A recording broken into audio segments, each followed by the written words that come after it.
Salut les Anacalypsiens, bienvenue dans cette nouvelle vidéo d'Anacalypsie, donc petite vidéo autour du show de cette semaine, voilà, qui a vu la présence de gros noms au sein de NXT et du coup qui a remporté voilà, la guerre des audiences, du moins cette bataille, hein, parce que à mon avis c'est pas d'aujourd'hui que ça a commencé, que ça va pas encore se terminer avec la AEW, chose qui honnêtement je trouve totalement ridicule, hein, les guerres de compagnie comme ça, je trouve ça complètement ridicule, mais bon, ça nous a permis d'avoir un show assez particulier, donc est-ce qu'on doit en être content ou pas, je sais pas, mais bon. En tout cas, je vais chroniquer mon show comme d'habitude, et puis voilà.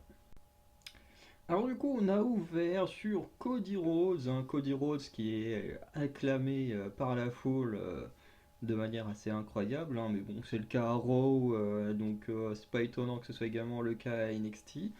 Et il va ouvrir le show en donnant quelques infos, en disant voilà, il y a un breakout tournament pour les femmes, pour savoir qui sera la future Tiffany Stratton, Rhea Ripley.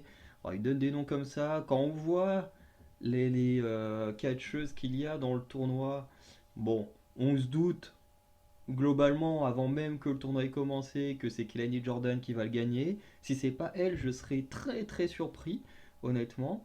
Parce que la victoire de la semaine dernière était assez prévisible. La victoire de cette semaine était très prévisible. Et je pense que, bon, là,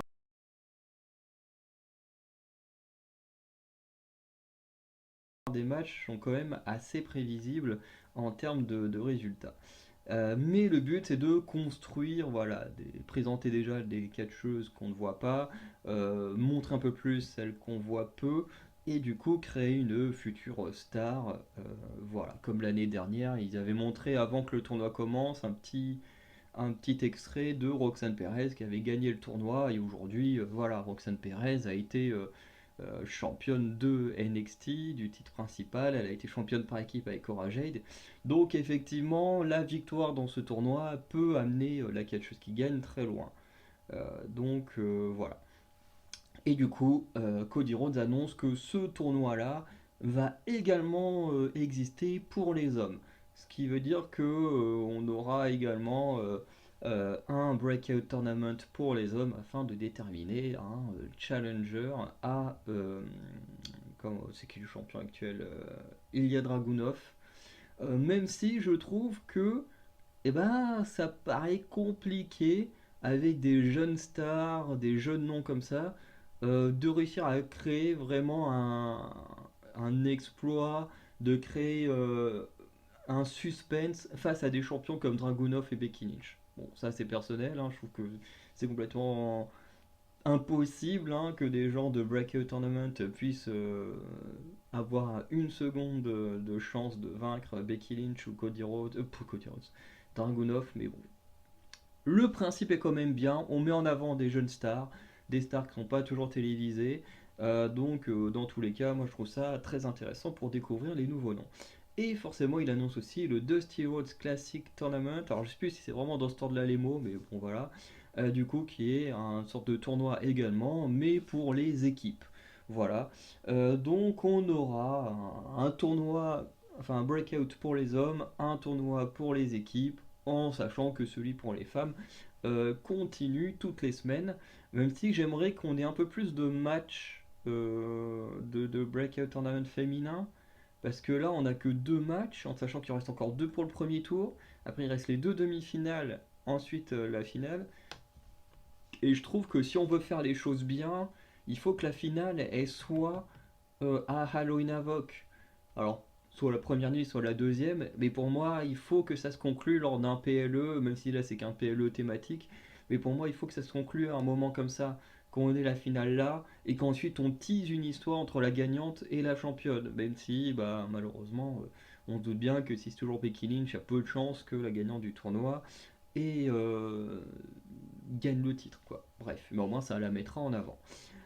Du coup, Cody Rhodes annonce aussi qu'il est le general manager du show et que de fait il y a Dragunov qui est à venir pour parler avec Cody Rhodes, le féliciter, tout ça, qui veut s'inspirer de lui et tout.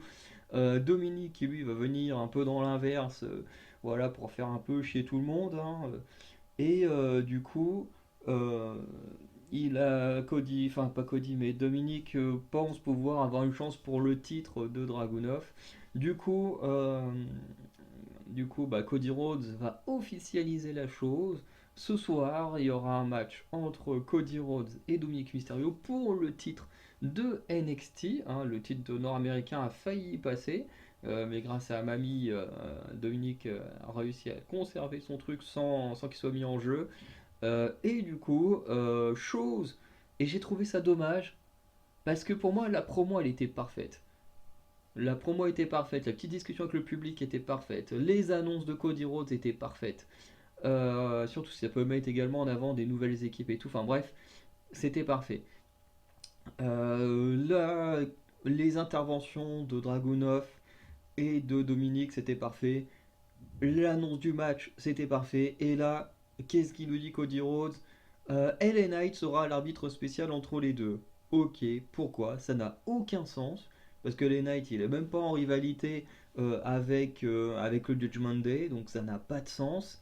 En plus, on va voir que ça va beaucoup, beaucoup gâcher le match de championnat en termes d'ambiance. Vous comprendrez pourquoi. De toute façon, vu que la vidéo sort un samedi, techniquement, vous avez déjà eu le temps de voir le show ou de voir la vie d'autres youtubeurs. Donc vous savez déjà un peu ce qui s'est passé. On continue ensuite avec Roxane Perez qui affronte Asuka. J'ai été surpris que ce soit le premier match du show. Voilà, mais bon, c'était pas non plus dérangeant. Du coup, on a Shotzi Blackheart.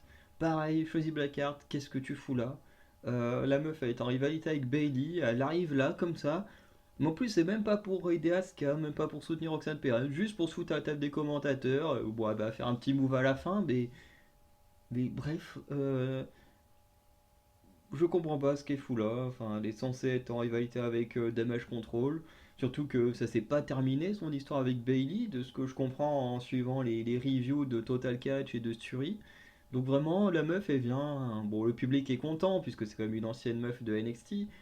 Mais tu comprends pas pourquoi elle est là. C'est comme LA Knight, ils sont là, mais ils ont rien à foutre là parce qu'ils ont rien à voir dans les histoires, quoi. Je veux dire, Asuka, bon voilà, ça a été teasé par Kiana James. Cody Rhodes, bon bah voilà, c'est logique parce qu'il annonce le Dusty Rhodes classique, voilà, c'est le truc de son père, machin, donc c'est logique. Paul Heyman, ça avait été teasé que Roman Reigns l'avait envoyé pour soutenir Braun Breaker, tandis que Carmelo Hayes avait lui-même appelé John Cena pour le soutenir. Donc tout ça, c'était plus ou moins construit. On a l'apparition de l'Undertaker à la fin, ça tout le monde le sait, et tout ça. Pareil, la présence de l'Undertaker, elle est logique par rapport à ce qui est raconté avec ce qui se passe dans le main event. Mais genre, quand tu regardes, LA Knight et Shotzi Blackheart, c'est vraiment les deux qui sont présents et qui n'ont aucun rapport avec ce qui se passe. Vraiment, LA Knight, il se retrouve à être arbitre dans un match entre Dragunov et le Judgment Day, alors que le mec il a aucun rapport avec les deux. Le mec il va entrer en plus en rivalité avec la Bloodline, donc vraiment, LA Knight il aurait été plus logique de le foutre dans le match entre Braun Breaker et Carmelo Hayes. Bon, ça aurait commencé à faire beaucoup de noms de superstars, hein. John Cena, LA Knight, Paul Heyman, plus l'intervention à la fin. Ça aurait commencé à faire beaucoup de stars sur un même match, mais ça aurait été plus logique en sachant que LA Knight entre en rivalité avec la Bloodline 2-3 jours après. Là, ça n'a aucun sens. Il est sur un truc qu'il regarde même pas. Enfin, en plus, bon, vous savez que moi, LA Knight, enfin, il fait partie catcheur dont je m'en fous, quoi. Voilà, il me fait pas du tout vendre du rêve. Et, et pareil, Shotzi Blackheart, c'est pareil. Elle a pas de logique à être là parce qu'elle a aucun rapport avec Asuka, elle a aucun rapport avec Roxanne Perez, elle a juste un rapport avec Damage Control et elle est juste là. Ok, je dis, ça n'a pas de sens. Bref. Euh, voilà, c'était une petite digression sur les stars invitées, voilà, entre ceux qui ont une raison, enfin une bonne raison en termes d'écriture d'être là et ceux qui n'en ont pas du tout, qui sont juste là comme ça pour le public et faire des vues. Voilà, bon, qui a plutôt bien marché, hein, mais bon, je doute que ce soit Shotzi Blackheart qui est quand même ramené le plus de monde, hein. Même LA Knight, je pense qu'il en a ramené beaucoup, mais face à un John Cena, Undertaker, voilà, je pense qu'il y a quand même c'est quand même eux qui ont ramené le plus de fans à NXT. Bref. Du coup, le match entre Roxanne Perez et Asuka était plutôt sympa. Honnêtement, j'ai trouvé que les deux femmes matchaient plutôt bien, pour en plus de fait qu'ils sont sur deux rosters différents et qui se croisent pas vraiment, quoi. Donc franchement, c'était très cool. Je pensais que Roxane Perez avait peut-être une chance de s'en sortir, peut-être avec une intervention ou quoi que ce soit. Mais non, c'est bien et bien Asuka qui va battre Roxane Perez grâce à une succession de coups de poing, de coups de pied au visage de Roxane Perez. Du coup, victoire clean de Asuka qui apparemment reste invaincue à NXT. Bon, ce qui est pas plus mal aussi, même si du coup ça aurait donné encore plus de d'envergure, de d'aura à Roxane Perez si elle avait réussi à battre Asuka. Parce que ça, c'est un peu le truc dommage, c'est qu'on ramène des grosses stars à NXT pour que les grosses stars cassent la gueule des mecs d'NXT. Ça, c'est ce que je trouve un peu dommage dans cet épisode. On a le cas avec Roxane Perez, hein, bon, c'est juste un match simple, mais elle se fait quand même battre par Asuka. On a également Braun Breaker qui va se faire défoncer par un gars pas même plus du roster principal, hein, mais par une légende du catch. Bon, quand c'est sur des rivalités longues, c'est un peu plus nuancé parce que du coup il y a des victoires, il y a des défaites, machin. Souvent les rivalités, les fins de rivalité se font quand même par les gens de NXT. Sauf que là, bah, ce soir, on a clairement ramené des gars juste pour se faire tabasser par le roster principal, ce qui est un peu dommage. Mais du coup, Asuka, elle l'emporte. Elle remercie Roxanne Perez pour ce match qui était vraiment très cool. Et je trouvais ça très bien. Ensuite, on a Kiana James qui monte sur le ring, qui va juste un peu insulter, enfin provoquer Roxanne Perez. Je sais pas trop si elle l'insulte, mais globalement, elle va lui faire comprendre que voilà, grâce à la personne qu'elle a ramenée, bah, ça prouve que Roxanne Perez a pas, enfin, mérite pas une chance contre Becky Lynch. Et du coup, il y a Shotzi Blackheart qui va agresser Kiana James. Et là, pareil, ça ne fait pas sens. Ça ne fait pas sens parce que bah, déjà, encore une fois, Shotzi Blackheart n'a aucun rapport avec Kiana James, avec Roxanne Perez, tout ça. Et en plus, Kiana James n'a même pas agressé Roxanne Perez. Encore que Kiana James fasse comme la semaine dernière, qu'elle attaque Roxanne Perez et que Shotzi Blackheart intervienne parce qu'elle est là. Tu dis, ok, là, Kiana James, elle a même pas insulté, enfin, elle a même pas attaqué, elle était juste là pour la provoquer, pour lui faire comprendre que, voilà, elle mérite pas une chance pour le titre. Et elle se fait quand même agresser alors que la pauvre, elle a rien fait. Enfin bref, euh, on doute bien que Kiana James aurait pu le faire, mais là, même Kiana James, dans l'histoire, elle a aucun intérêt à attaquer Roxanne Perez, puisqu'elle voulait juste prouver que Roxanne Perez n'avait pas ce qu'il fallait pour aller affronter Becky Lynch, contrairement à elle.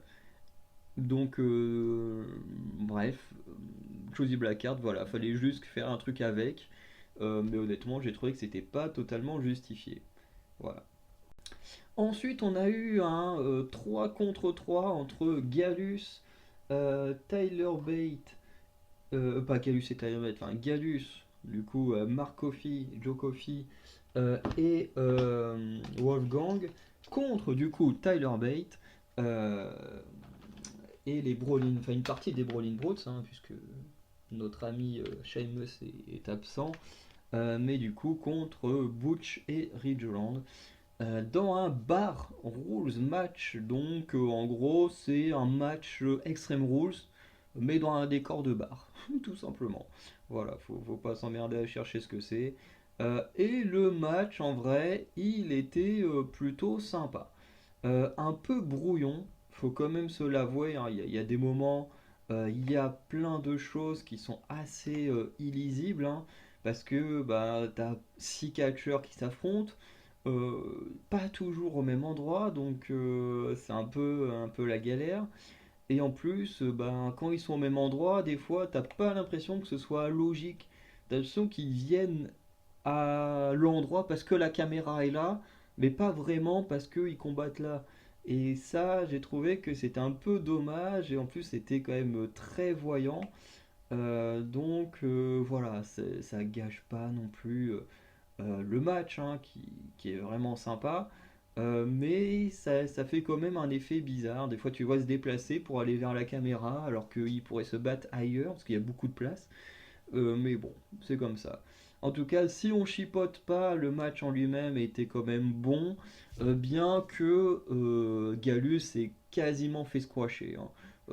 Faut quand même le dire, les Brawling Brutes et Tyler Bate ont dominé quasiment tout le match Gallus. Voilà, Gallus a eu deux trois comebacks vite fait, mais globalement ils se sont fait dominer pendant tout le match. Donc à voir si Gallus va se dissoudre ou pas à un moment donné, parce que là ils se sont vraiment fait rétamer comme si c'était des noobs. Franchement, c'était bizarre. C'était un peu bizarre. Du coup, on aura quand même du coup une victoire des Brawling Brutes avec un finisher qui a beaucoup rappelé le Shield avec cette Power Bomb à 3 à travers une table. Mais du coup, voilà, les Brawling Brutes accompagnés de Tyler Bate. euh, voilà, à nouveau, hein, des gens du roster principal avec Tyler Bate qui défonce des mecs de NXT. Bon, c'est comme ça. Mais en tout cas, le match était quand même sympa. Il y a eu plein de spots assez sympas. Des spots à travers des tables. T'as le spot avec la shop bon, qui était dans les trucs en sucre là. Et du coup, que Tyler Bate, je crois, a explosé au visage de Joe Coffey. Ce qui est un peu con, c'est que la shop avait déjà cassé au moment où Tyler Bate la prenait dans la main de Joe Coffey. Mais bon, le spot il reste vraiment sympa parce que même quand il le fera, tu vois quand même des sortes de débris qui partent un peu partout. Alors que bon, on sait très bien que ce n'est pas une vraie shop en verre quoi. Mais en tout cas, voilà, plein de spots sympas. Butch qui a également traversé une table.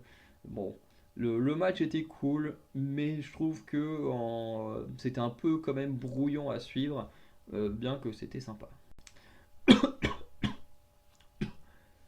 Excusez-moi, j'ai mal ravalé ma salive au moment de commencer à enregistrer. J'étais en train de m'étouffer tout seul. Bref. John Cena va venir au ring un peu pour chauffer la salle. Voilà, il va recevoir une très très belle acclamation. Et mettra beaucoup en avant la troisième branche de NXT en disant que voilà, ils sont trop cool, le public est génial. Et c'est vrai que de ce que j'entends hein, par rapport aux reviews des autres qui suivent Raw et SmackDown, c'est vrai que le public d'NXT, bien qu'apparemment bénéficie de chauffeurs de salle, réagit quand même beaucoup beaucoup mieux que le public de Raw et SmackDown. Et en plus, comment dire, euh, même s'il y a des chauffeurs de salle, les gens ne sont pas obligés de faire ce que le chauffeur de salle il dit. Pour aller à des matchs de hand de temps en temps au Palais des Sports, on a un chauffeur de salle pendant tout le long du match. C'est pas pour ça que le public, en fonction de l'âge des gens, suit réellement tout ce que dit le chauffeur de salle.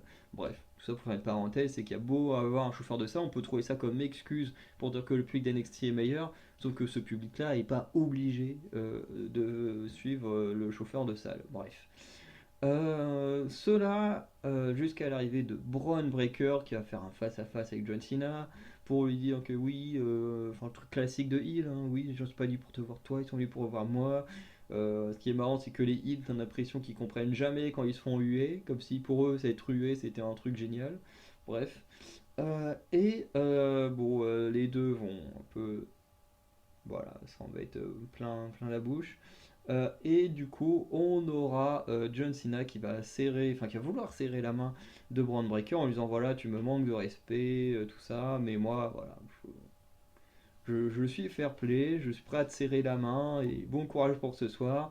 Sauf que Braun Breaker va l'attaquer, il va tenter son spear, mais il va le rater. Heureusement, il va également esquiver la title adjustment de John Cena. Bref, encore une fois, un mec de NXT mis un peu mal en point par un mec du roster principal. Encore une fois, ça fait mal. Mais bon, euh, il n'y a pas eu de coup porté sur Braun Breaker, mais Mais à la fin, c'est quand même bien John Cena, le gagnant de l'échange.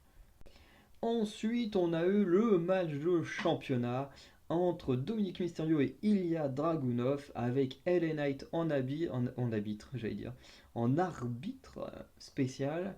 Encore une fois, un arbitre qui n'a aucun sens dans ce match, mais bon, c'est comme ça. On sait que LA Knight il est populaire, faut ramener du monde, donc on l'utilise un peu n'importe comment, mais c'est comme ça. Victoire du coup de Dragunov avec son Torpedo Moscou, hein, que j'aime beaucoup. Même si je préfère le coup de poing là qu'il met quand l'autre est au sol, je sais pas comment il appelle cette prise, mais le Torpedo Moscou je l'aime beaucoup aussi.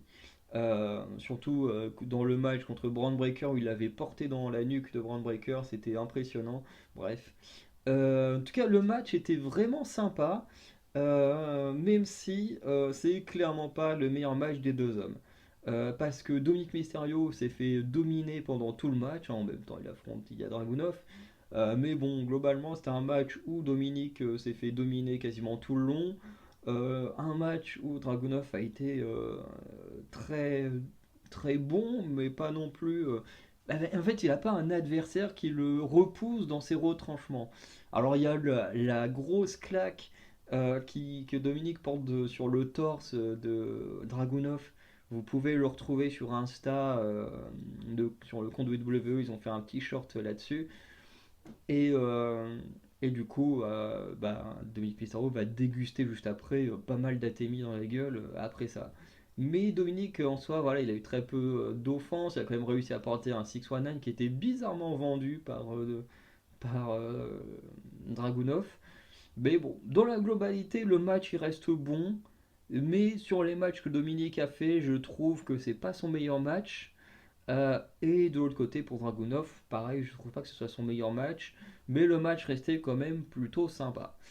On aura également une intervention euh, de, euh, on aura une intervention du Judgment Day avec notamment Finn Balor qui va être repoussé direct par LA Knight et également JD McDonough, voilà, qui va recevoir le finisher de LA Knight. Encore une fois, un finisher que je trouve pas hyper joli. En plus, ça fait très proche du Skull Crushing Finale de The Miz, que je trouve déjà pas dingue, hein. Il est pas dingue le finisher de The Miz. Et c'est vrai que là, c'est un peu le même système, hein, et c'est pas. Je pense qu'en fait, la façon dont le catcher adverse vend la prise, ça peut le rendre impressionnant. Mais si c'est pas hyper bien vendu, comme la plupart du temps, les catcheurs ils tombent juste à côté de lui, donc tu sais que la tête elle touche même pas le sol, ça fait un peu moyen. Mais bon, après, c'est un peu ce genre de prise pour les rendre impressionnants, ça reste plutôt compliqué, je trouve. Mais bon, c'est comme ça, hein, on va pas changer les choses. Du coup, après que Lena ait été repoussée le Judgment Day, Dragunov remporte le match. On a eu aussi également une intervention de Trick Williams qui fera tomber Rhea Ripley dans ses bras. Ça, honnêtement, c'était marrant. La réaction de Rhea Ripley quand elle remarque qu'elle est dans les bras de Trick Williams, elle est vraiment très drôle. Donc ça, c'était plutôt cool. Euh, à côté de ça, une fois que le match est terminé, on a Baron Corbin qui va vouloir venir tenter sa chance contre Dragunov, mais Dijak va dégommer Dragunov juste avant. Et du coup, Dijak se place en tête de liste pour avoir une chance contre Dragunov pour le titre de NXT, même si je crois que les deux se sont déjà affrontés il y a quelques mois et que c'était Dragunov qui avait gagné de mémoire. Donc à voir un peu comment les choses vont se passer par la suite, on en parlera en conclusion avec la preview. Euh, Bref. Et du coup, le match en lui-même, avec tout ce qui s'est passé, c'était plutôt sympa. La fin de match était vraiment sympa. Bon, LA Knight, hein, qui est pas du tout impartial, qui se met direct du côté de Dragunov, ça paraît logique, puisqu'il est face, mais en même temps, il n'était pas obligé. Il aurait pu se les repousser et pas obligé de les agresser, mais bon, après, on peut comprendre. Le match était sympa, bien que c'est pas le meilleur match des deux, honnêtement, je le re-regarderai pas. Mais ce qui m'a le plus dérangé, c'est l'ambiance. Alors, je me suis demandé si c'était moi qui étais fou ou si l'ambiance du match était bien dans le sens que je pensais. Et j'ai vu la vidéo de Stury hier et bah en fait, je suis pas fou du tout. Alors, j'ai pas entendu de chant pour Mamie, apparemment il y a eu quelques chants pour Rare Replay, mais globalement, quasiment tous les chants c'était pour LA Knight. Et ça, honnêtement, ça m'a dérangé. En fait, ça m'a dérangé pas parce que c'est LA Knight, mais parce qu'on a quand même Ilya Dragunov et Dominique Mysterio. On aurait pu avoir un match de dingue avec des grosses huées sur Dominique Mysterio, des grosses pop pour Ilya Dragunov. On aurait pu avoir une ambiance de dingue. Et au final, le fait d'avoir eu LA Knight, en fait, ça a tout gâché parce qu'en fait, le seul qui a eu de l'attention du public, c'est pas Ilya Dragunov, mais LA Knight. C'est-à-dire que tout le temps où LA Knight était dans le public, puis en plus lui il en a joué, ce qui est normal, vu comment il a acclamé, n'importe qui à sa place ferait pareil, surtout en tant que face. N'importe qui jouerait avec le public. Bah, c'est dérangeant en fait pour les catcheurs qui sont dans le ring et dont tout le monde en a absolument rien à foutre. Et ça m'a dérangé. Et ça m'a dérangé parce que bah c'est ça, les gens ils en ont rien à foutre. Ils sont juste là en mode ouais, Elena Knight il est là, donc tout le monde est en train de chanter pour Elena Knight, à faire des yeah yeah dans tous les sens. Euh, mais, euh, mais personne ne s'intéresse vraiment au match. Et ça, je trouve ça dommage. Je trouve ça dommage parce que le match aurait pu être différent s'il n'y avait pas cet arbitre spécial. Donc d'un côté, je suis content pour LA Knight, hein, parce qu'il reçoit une pop de dingue. À l'époque, il jouait Max Dupri ou je sais pas quoi, les gens n'avaient rien à foutre de lui. Donc je suis quand même très content que son repackaging fonctionne très bien pour lui. Mais voilà, moi je rentre pas dans la vibe LA Knight et encore moins quand ça efface totalement un match de championnat avec des mecs comme Dominique Mysterio que j'aime beaucoup et Ilya Dragunov que j'aime énormément aussi. Voilà, je suis désolé, mais moi, avoir LA Knight là et que ce soit lui qui reçoit absolument toute l'attention du match, ça m'a beaucoup dérangé. Et je préfère ajouter au cas où il y aurait des haters, enfin des gens qui penseraient que je suis un haters de LA Knight. Déjà, c'est que vous comprenez pas ce que je dis, hein. Ça aurait été un autre catcheur, j'aurais réagi de la même manière. C'est pour moi, un catcheur du roster principal ne devrait pas gâcher l'attention d'un match de NXT, même de n'importe quel match, hein. Voilà. Nous on passe donc maintenant au Breakout Tournament où nous avons Lola Vice qui fait face à Danny Palmer. Alors pour moi, la victoire était courue d'avance par rapport à ce qu'on voit à l'écran à NXT. J'en ai déjà parlé, je crois, en conclusion la semaine dernière ou au moment de l'annonce du Breakout Tournament. Mais pour moi, il y a des catcheuses qui sont beaucoup plus mises en avant que d'autres et du coup qui bénéficient d'une meilleure vision et qui du coup, pour moi, ces personnes-là ont beaucoup plus de chances de remporter le tournoi que d'autres. Et du coup, la semaine dernière, c'était qui que s'affrontait? T'en as qui? Kelani Jordan contre Easy Dame. Ok. Donc, oui, bah, de toute façon, déjà, tu foutais Kelani Jordan dans un match, t'étais quasiment sûr qu'il a gagné. Donc, bon, ça, c'était prévu d'avance, parce que de toute façon, Kelani Jordan, c'est vraiment celle que je vois gagner le tournoi. Et si c'est pas Kelani Jordan qui gagne le tournoi, moi, je vois Lola Vice également remporter le tournoi. Surtout qu'en sachant que si vous regardez bien la carte, Kelly Jordan est d'un côté, Lola Vice est de l'autre. Donc moi je vois bien une demi-finale où Kelly Jordan affronte, je sais pas qui c'est qu'elle va affronter, pour ensuite aller en finale et que Lola Vice battra soit mince, comment elle s'appelle que j'ai très envie de voir. Euh, Mince, c'est quoi son nom? Ouais, c'est ça.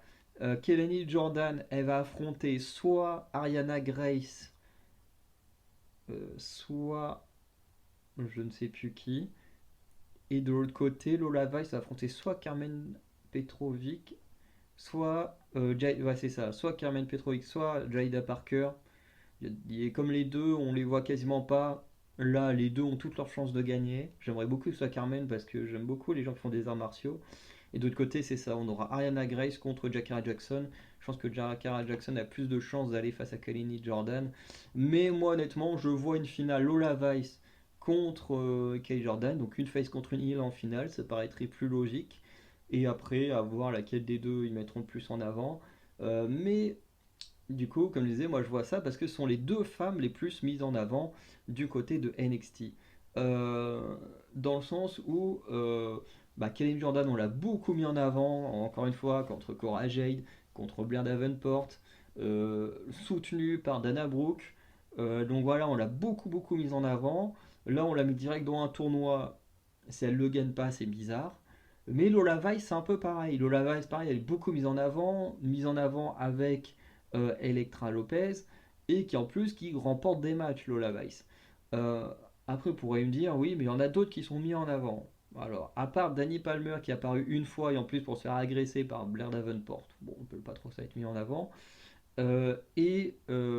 Effectivement, Jakara Jackson, on la voit beaucoup à NXT, sauf qu'on ne la voit quasiment jamais catchée. À part le match en 4 contre 4 de Métaphore contre la team Dragon Lee, je sais même pas s'il y a eu un match par équipe entre Lash Legend, Jakara Jackson contre Feroz et Yulisa Leon.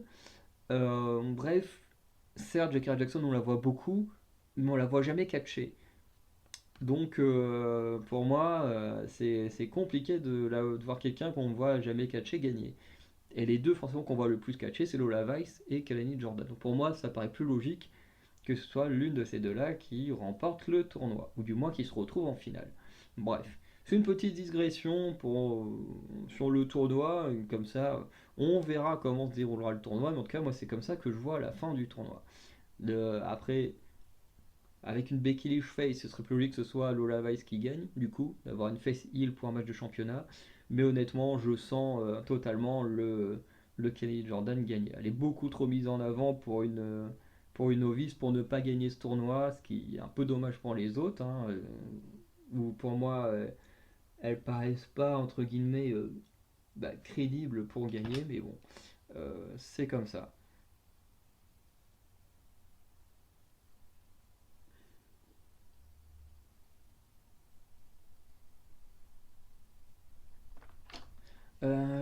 Bref. Du coup, le match entre Danny Palmer et Lola Vice, on va quand même en parler. Il était plutôt sympa, hein. Les deux catcheuses étaient plutôt bien. Mais voilà, moi en fait, le fait que je pense le tournoi à ma manière, ça fait que je voyais Lola Vice gagner. Même si Danny Palmer s'en est très bien sortie, elle a fait des très belles choses. Euh, En vrai, le combat était plutôt sympa. Danny Palmer a quand même réussi à mettre en danger Lola Vice, à faire des belles choses, même si au final, on aura un petit spot de fin assez cool avec Lola Vice qui va faire une soumission à Danny Palmer qui va retourner ça en sorte de tomber, vous savez, en mode sorte de petit paquet et tout. Et au final va réussir à envoyer son coup de pied retourné en se relevant. Et ça, j'ai trouvé ça vraiment très très cool. Du coup, victoire de Lola Vice. Euh, pour moi, pas surprenant du tout, hein. Entre les deux, je voyais clairement Lola Vice gagner. Et le match était plutôt sympa, assez court, mais plutôt sympa. Donc voilà, pas grand chose de plus à dire dessus. Et du coup, on termine sur le fameux Braun Breaker contre Carmelo Hayes avec Paul Heyman côté Braun Breaker et John Cena du côté Carmelo Hayes, bon, qui n'aura pas une très grande importance à part sur la fin du match. Enfin, surtout pour John Cena. Match qui était sympa, mais pas aussi sympa que leur match précédent. Euh, je pense au match où Carmelo Hayes a remporté le titre, qui était beaucoup mieux que celui-là, notamment, hein, parce que là on a eu un match sympa, Mais voilà, on a eu un match assez classique hein, et tout ça, mais pas aussi, mais pas autant euh, que d'anciens matchs qu'ils ont fait. Et je trouve ça un peu dommage. En tout cas, le match restait sympa avec un enjeu supplémentaire, euh, puisque le gagnant obtenait une place dans un triple straight pour devenir challenger à Ilya Dragunov s'il remportait le triple straight. On en parle juste après dans la preview. Mais du coup, on ressentait pas mal d'intensité, surtout du côté Braun Breaker, mais on ressentait pas cet enjeu de se dire voilà les mecs ils veulent à nouveau une chance pour le titre ou quoi que ce soit. Non, c'est juste un match voilà entre un heel et un face avec des gros noms qui les soutiennent. Et ça, j'ai trouvé ça un peu dommage parce que je trouve que la présence des stars, des grosses stars comme ça, en fait, c'est pas que ça gâche le tableau, mais bah, du coup, ça prend beaucoup de place. Et, euh, et voilà. Et personnellement, j'aurais préféré que les choses se passent différemment. Euh, voilà. Parce que le match était bien, mais on met pas suffisamment l'accent sur l'enjeu du match, qui est quand même une nouvelle chance pour devenir challenger au titre numéro un. Et ça, on l'a pas du tout axé là-dessus, on a juste axé sur les stars. Et voilà. Ce qui fait que du coup, à la fin du match, Braun Breaker va vouloir utiliser un escalier. John Cena va intervenir directement. Il va même frapper Braun Breaker. Ce qui normalement fait que Braun Breaker aurait dû gagner par disqualification. Sauf que l'arbitre il s'en bat les couilles, il dit rien. Hein. On a quand même les faces qui trichent. Puisque certes, Braun Breaker comptait tricher en utilisant une arme. Sauf qu'il n'a pas eu le temps de le faire. Sauf que John Cena, il a agressé Braun Breaker. Donc John Cena, techniquement, il a coûté le match à Melo. Sauf que l'arbitre, il s'en fout, il dit rien. Normal. Et ensuite, du coup, John Cena va combattre Solo Sikoa qui va se ramener et tout ça. Braun Breaker, il remonte dans le ring, il se prend la descente de la cuisse. Hop, victoire de Carmelo Hayes. Donc en plus, on est sur une fin un peu chelou, hein, parce que Braun Breaker aurait dû gagner par disqualification, techniquement. Bref, c'est comme tous les coups où Cody Rhodes frappait Brock Lesnar avec des armes et que l'arbitre il disait rien, alors que ça aurait été l'inverse, Cody Rhodes il gagnait par disqualification. Bref, ça n'a aucun sens parfois les matchs comme ça. Après match, Braun Breaker va envoyer un violent spear à Carmelo Hayes. Il va faire un speech en mode je suis le plus badass de WWE. Et là, on a le gong de l'Undertaker. Et pareil, allez voir sur Insta si vous n'avez pas encore vu. Il y a pareil un petit réel qui a été fait avec la réaction de Braun Breaker qui est magnifique. Voilà, l'Undertaker qui vient sous sa forme de l'American Badass. D'où je disais que ça avait du sens avec Braun Breaker qui depuis des semaines et des semaines se dit être le plus badass de NXT, tout ça. Là, il se vend comme étant le plus badass de la compagnie, donc forcément, l'American Badass se ramène.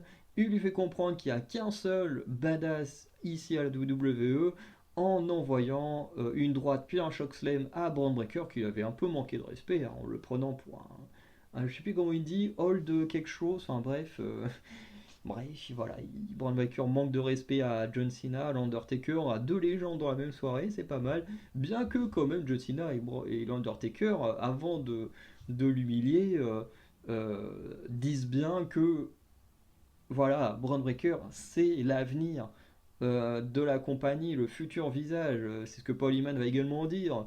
J'en suis sûr qu'un jour, toi, tu vas main eventer WrestleMania. Il y a des grandes chances hein, que Braun Breaker puisse main eventer WrestleMania s'il est bien utilisé sur le long terme. Et du coup, ce qui fait que ce main event, il y a des choses que j'ai beaucoup aimées et des choses que j'ai moins aimées. Ce qui fait que même si on a des interventions de grosses stars et tout, je trouve ça cool. Mais en même temps, bah encore une fois, on enlève totalement l'objectif principal du match. Ça, je trouve ça dommage. Parce que bah, du coup, on a juste l'impression d'avoir deux gros noms qui s'affrontent, avec deux gros noms dans leur coin. avec une légende qui vient remettre à sa place un jeune catcheur, et puis bah, on en oublie totalement l'objectif du match. Bien que l'objectif ait apparu en cours d'épisode, mais on a quand même donné un vrai sens à ce match pendant l'épisode. Mais sens qui a totalement été oublié pendant le match, et j'ai trouvé ça très très dommage. Voilà, donc on va passer à la conclusion.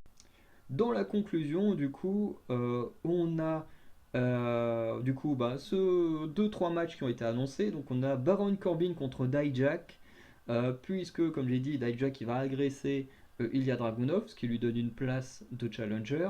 Corbin va aller voir Cody Rhodes pour se plaindre du fait que Dijak ait droit à une chance parce qu'il a agressé Dragunov, alors que lui, on lui donne aucune chance. Et je sais plus qui c'est qui a. Je crois que c'est les champions par équipe qui ont demandé une faveur à Cody Rhodes, que Cody Rhodes a donné, sauf que lui, il n'a pas le droit. Bref, du coup, Cody va lui dire ok, ok, je t'accorde un match. La semaine prochaine, tu vas affronter Dijak et le gagnant du match entre Braun Breaker et Carmelo Hayes. Et du coup, tous les trois vous affronterez dans un triple threat match. Et le gagnant affrontera Ilya Dragunov très certainement à Halloween Havoc. Et c'est là que du coup, bah, on voit que du coup, le match entre Carl Wise et Brand Breaker, c'est pas juste un match comme ça, c'est un match quand même important. Les deux peuvent tenter de récupérer leur ceinture à travers une victoire d'abord entre eux et ensuite dans le triple straight. Mais on l'a totalement effacé du match. Et du coup, bah, comme Carmelo Hayes a gagné, bah, c'est Carmelo Hayes qui rejoindra le triple straight match pour devenir challenger au titre d'Ilya Dragunov. Ensuite, on aura la Badabim Badaboom Battle Royale Tag Team, dont globalement la faveur que Cody Rhodes a donnée à Tony D'Angelo et Stax, donc une Battle Royale euh, par équipe, hein, voilà, tout simplement. C'est juste les équipes qui sont en mode Battle Royale. Donc ça va être plutôt sympa. Et on aura également Lyra Valkyria contre Tegan Nox, puisque Lyra Valkyria va un peu parler avec Mackenzie de son opportunité contre Becky Lynch. Notamment, on a vu des vidéos package de Lyra Valkyria qui a été entraînée avec Becky Lynch pendant une petite période et tout. Donc l'histoire, elle est beaucoup plus forte que juste deux Irlandaises qui s'affrontent. Et du coup, c'est hyper intéressant, ce que Tegan Nox va l'interrompre, va lui dire voilà, c'est très bien que tu aies ta chance, mais moi j'aimerais avoir un match retour et tout. Sauf que Nick Harvey va lui dire ok, t'as fait un très beau match hier, mais voilà, t'as eu ta chance, fallait gagner hier, maintenant c'est à mon tour. Bref, et du coup, les deux femmes vont s'affronter. On ne sait pas trop pourquoi. Est-ce que Tegan Nox, si elle gagne, elle obtient une nouvelle chance contre Becky Lynch? En fait, on ne sait pas trop quel résultat ça peut donner si Tegan Nox elle gagne. Donc je pense que Lyra Valkyria va clairement gagner. Mais en tout cas, les deux femmes vont s'affronter entre l'ancienne challengeuse et la nouvelle challengeuse de Becky Lynch. Dans la globalité du show, honnêtement, j'ai passé un très bon show. Le public était dingue, hein, le public était incroyable. Et en même temps, j'ai trouvé un peu dommage qu'on mette beaucoup trop en avant les grosses stars plus que les stars de NXT. Parce que c'est vrai que quand on regarde quasiment dans quasiment tous les spots ou tous les matchs, il y a quasiment toujours quelqu'un du roster principal. Si on prend le truc de départ, on a Cody Rhodes. On prend le premier match, on a Asuka et Shotzi Blackheart. On prend la suite, on a les Brawling Brutes. Ensuite, on a John Cena qui vient parler au public. Ensuite, on a LA Knight en arbitre spécial dans le match de fin, avec le Judgment Day qui intervient. Ensuite, Lola Vice Danny Palmer, ouf, premier moment où on n'a pas une star de roster principal, et ensuite, bon voilà, on est carrément Paul Heyman, John Cena, Solo, Sikoa, Undertaker, bref, partout, on a mis à mort des gens de roster principal, et je trouve ça dommage, parce que ça gâche pas totalement l'épisode, mais on le sent que c'est pas normal. On sent que c'est pas un épisode normal. On sent qu'il se passe quelque chose et que du coup ils ont mis le paquet. Donc au lieu de mettre le paquet sur les histoires, sur les matchs, en fait on a mis le paquet en ramenant les gros noms du roster principal. Et ça je trouve ça un peu dommage parce que c'est un peu un aveu de faiblesse et je trouve un manque de confiance en son propre roster qui est quand même incroyable. Et ça m'a un peu dérangé. Après, le show en lui-même, si on oublie la guerre contre AEW qui avait son show Dynamite en même temps, le show est quand même bien. Honnêtement, je vais pas cracher dessus, j'ai passé un très très bon moment, franchement je me suis éclaté. Mais quand on y pense un peu plus en profondeur, bah je trouve un peu dommage qu'on ait trop mis les stars en avant et pas assez NXT lui-même en avant. Bien que John Cena, voilà, le dit, voilà, NXT c'est plus qu'une troisième branche, c'est vraiment la WWE, c'est plus juste le truc à côté pour former les futures stars, c'est vraiment un show à part entière. Mais ça n'empêche qu'on sent un manque de confiance. Parce que si NXT ils étaient sûrs de vaincre AEW Dynamite, enfin si du coup Triple H était sûr de battre Dynamite, il n'aurait pas mis autant de gros noms à NXT. C'est qu'il y a quand même un manque de confiance envers son propre show et je trouve ça un peu dommage. En tout cas, c'était quand même génial. J'ai adoré tout ce qui s'est passé. À part certaines présences que je trouvais pas logiques, mais qui ont quand même mis une ambiance de fou. Donc bref, dites-moi ce que vous en avez pensé de ce show en général, ce que vous pensez en général de la bataille des audiences. Honnêtement, je trouve ça ridicule. Mais dites-moi ce que vous en pensez. Euh, et sinon, bah, je vous souhaite une bonne journée, une bonne soirée, une bonne fin de week-end, et je vous dis à très bientôt pour de nouvelles vidéos. Ciao les anacalypsiens.